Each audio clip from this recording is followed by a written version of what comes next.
Your digestive system, it turns out, is way more than just a food processor. It's constantly shaping how you feel, how you think, even how you react. Cortisol is managed by the HPA axis, the body's stress response control center. Research suggests around 90% of your body's serotonin may be produced in your gut. So our mission today is to unpack the science behind this two-way street between your head and your stomach. This video is made for educational and informational purposes only. Welcome to the deep dive. We're here to take your stack of sources, filter out the noise, and, pull out the really surprising knowledge that helps you get informed, fast. I want to kick things off today with something we've all felt, right? That classic gut feeling, that knot in your stomach before something stressful, or that awful gut-wrenching feeling when you get bad news. We used to just brush it off, maybe as a metaphor. But the science we're diving into today, it actually shows this connection is real and incredibly powerful. So our mission today is to unpack the science behind this two-way street between your head and your stomach. Your digestive system, it turns out, is way more than just a food processor.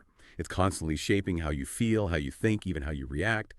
And the key idea, the thing you really need to grasp, is that your gut has its own huge network of nerves. People actually call it the second brain.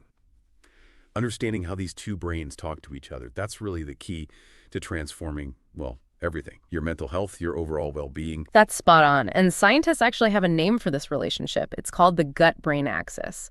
And the really crucial thing for you, the listener, to get is that it works both ways. It's bidirectional. Think of it like a constant real-time chat between your gut, your gastrointestinal tract, and your central nervous system. It's not just the brain calling the shots. The gut is sending a ton of information back up, really demanding attention. Okay, so if they're talking, how are they connected? What's the actual, physical line between them? The main physical link is the vagus nerve. The vagus nerve, okay. Yeah, think of it as the superhighway connecting them. It's the longest cranial nerve. And get this, maybe up to 80% of the signals travel from the gut up to the brain. Wait, 80% go up from the... That's right. Only about 20% go the other way, from the brain down. Wow, that completely flips the script, doesn't it? We usually think of the brain being in charge. It really does. And this matters so much for you listening, because when that vagus nerve is working, we call that high vagal tone.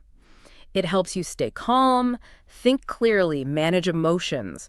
But if there are, let's say, traffic jams on that highway, maybe from inflammation or chronic stress, that imbalance can directly lead to things like anxiety, depression symptoms, even memory problems. It's a whole complex system. You've got neural pathways, hormones, immune signals, all playing a part. Hormones, immune signals. Yeah. Sounds complicated. If someone's feeling out of balance, how do you even begin to figure out what's going wrong? Let's maybe focus on the chemicals, the messengers on that highway, because you said there's a big surprise there. Absolutely. We have to look at the chemistry, neurotransmitters specifically. Okay, like serotonin. That's the famous one, right? The feel-good chemical we link to mood and stability. Exactly. Here's the fascinating part. Research suggests around 90% of your body's serotonin may be produced in your gut. It regulates mood, sleep, digestion, sure, but the factory is mostly in your gut. Hold on. If 90% is made down there, why do we always treat depression like it's purely a brain chemistry thing? Yeah. I mean, if someone's on SSRIs for depression, are we just treating the symptoms in the brain while ignoring where most of it is actually produced? That's precisely the shift happening now, especially in nutritional psychiatry. Medication can be vital, but emerging evidence suggests if the gut's main production line is struggling, the whole system may be compromised. Always work with your doctor. An imbalance down there directly fuels those feelings of anxiety or depression up top. And serotonin's just the headliner. There's also dopamine. Smaller amounts made in the gut, but still significant. It affects motivation, pleasure, reward, and low production there is linked to certain mood issues too. Right. And what about stress? We can't talk mental health without stress. How does the gut play into cortisol, the main stress hormone? Great question. Cortisol is managed by the HPA axis, the body's stress response control center. Now, cortisol itself is released by the adrenal glands, but its overall levels, heavily influenced by your gut health. If you have chronic gut inflammation, for instance. Which a lot of people do. Exactly.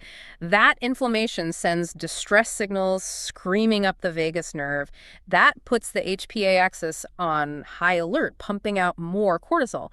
It basically locks your body into a kind of constant low-grade fight-or-flight mode, intensifying stress, intensifying anxiety. So it's not just stomach aches. Gut inflammation is literally telling your stress system, danger, all the time. Precisely. Which brings us to the immune signals, the cytokines. Okay, what are those? They're proteins released when your immune system responds, often to that gut inflammation. Think of them like chemical flares signaling trouble. When too many of these flares reach the brain, they directly mess with how your brain works, how neurotransmitters function. So that could be the brain fog people talk about. That's often a big part of it. That debilitating brain fog, chronic fatigue, even the mental side of depression symptoms. It can be linked back to these inflammatory cytokines from the gut. Makes the connection feel really physical. It is. And one more piece. Gut peptides, like ghrelin and leptin. Aren't those just hunger hormones? Ghrelin for I'm hungry, leptin for I'm full. That's what we usually think, yeah. But they also get into the brain and have a big impact on your emotions, your mood, even your energy levels. It's like this whole chemical orchestra in your gut constantly fine-tuning your mental state. Wow. Okay, so if there's this complex orchestra playing who's conducting, we need to talk about the actual residents of the gut, right? The microbes, these trillions of microorganisms in your gut, the microbiota. They're not just sitting there digesting food, are they? Not at all. They're incredibly active. They help produce key neurotransmitters. We've been talking about serotonin, dopamine, and another crucial one, GABA. GABA, that's the calming one. Exactly. Your primary calming neurotransmitter Yeah. helps settle the nervous system, and your gut microbes are making it. So the health of this whole microbial community, it's everything. When it's diverse and balanced, it really helps with emotional resilience. But when it's out of balance, that state we call dysbiosis, yeah, the harmony is gone. And that directly leads to problems. More background stress, mood swings become more volatile, your threshold for feeling anxious just gets lower. And that explains the strong link we see clinically, right? People with chronic gut issues like IBS, reflux, constipation. Yes, they consistently report higher rates of mental health symptoms. Irritability, nervousness, really low energy. And you're saying it's not just them being stressed about having a gut problem. Right. It's often not just psychological. The Yeah. underlying inflammation from the dysbiosis itself is sending those constant distress signals up the vagus nerve. That keeps cortisol high, which then makes the gut and the mental symptoms worse. It's a really nasty, vicious cycle. Okay, so if gut inflammation is sending these distress signals and messing with brain function, treatment really has to look beyond just the brain, doesn't it? What's the cutting edge look like here? It means we're moving past the old brain-only model. We now understand that chronic stress can make the gut leaky, allowing stuff into the bloodstream that triggers widespread inflammation. And since those inflammatory cytokines directly alter brain function, as we said, tackling the inflammation at the source in the gut becomes essential for mental health. So how do you do that in practice? Well, one big area is nutritional psychiatry. It's really gaining traction with solid evidence. Like multiple studies show that following a Mediterranean diet, lots of fiber, fermented foods, healthy fats, is linked to a significantly lower risk of developing depression. Diet is literally medicine for this axis. What about more targeted things like adding specific good bacteria? Definitely. That's the field of psychobiotics. It's booming. These are specific strains of bacteria that seem to have a positive effect on the gut-brain axis. Certain types of lactobacillus and bifidobacterium. Research suggests they may support mood, possibly through how they interact with the vagus nerve, though more trials are needed. We're basically finding bacteria that are good communicators. The future is personalization. Tools like 16S rRNA gene sequencing now help map your unique gut microbiome, though clinical access still varies. So instead of generic advice, you get a plan tailored to your gut-specific diet changes, targeted supplements, lifestyle tweaks. It's about treating your specific ecosystem. That's fascinating. And just to be clear, if someone is already taking medications, say for depression or anxiety, does gut health still matter? Oh, absolutely. It's a critical point. Remember the 90% serotonin production in the gut? Right. Well, your gut health affects how effectively neurotransmitters are made, absorbed, and signaled overall. A compromised gut may affect how well antidepressants work. Never adjust medication without your doctor. Focusing on gut care isn't an alternative to medication if needed, but it may be a supportive, evidence-informed layer that helps create better conditions for other treatments to work. The first step is to work with that communication highway, the vagus nerve. We need to activate it, strengthen it. And how do we do that easily? What's the number one thing? Deep, diaphragmatic breathing. Yeah. But here's the key.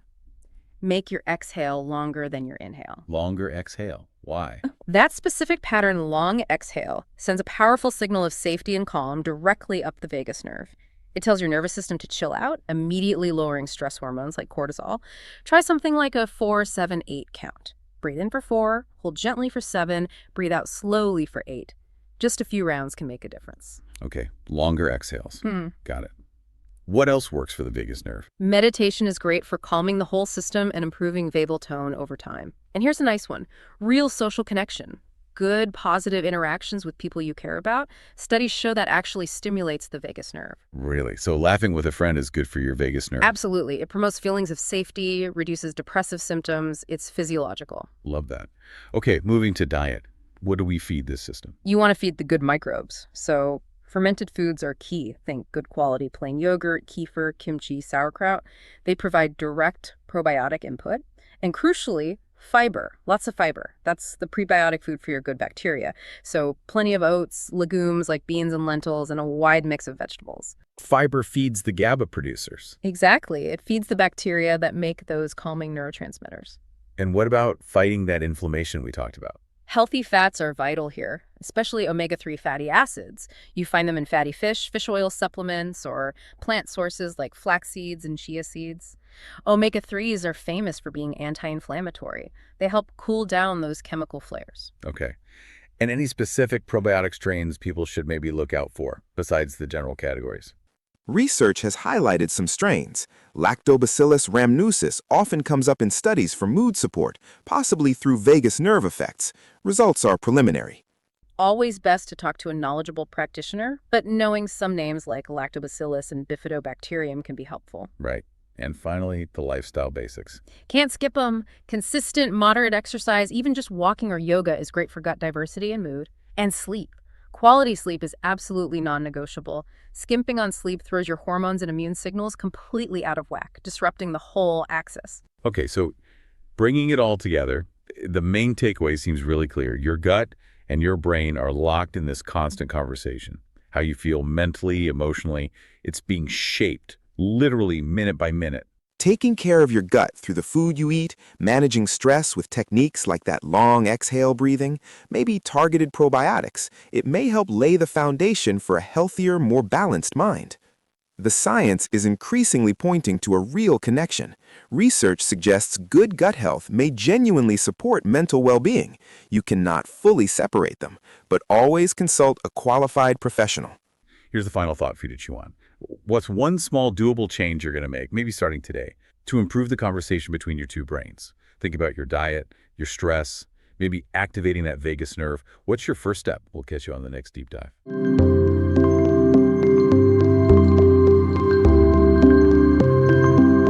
Video is for educational and informational purposes only and does not constitute medical advice. Always seek the advice of a qualified healthcare provider regarding any medical condition or treatment.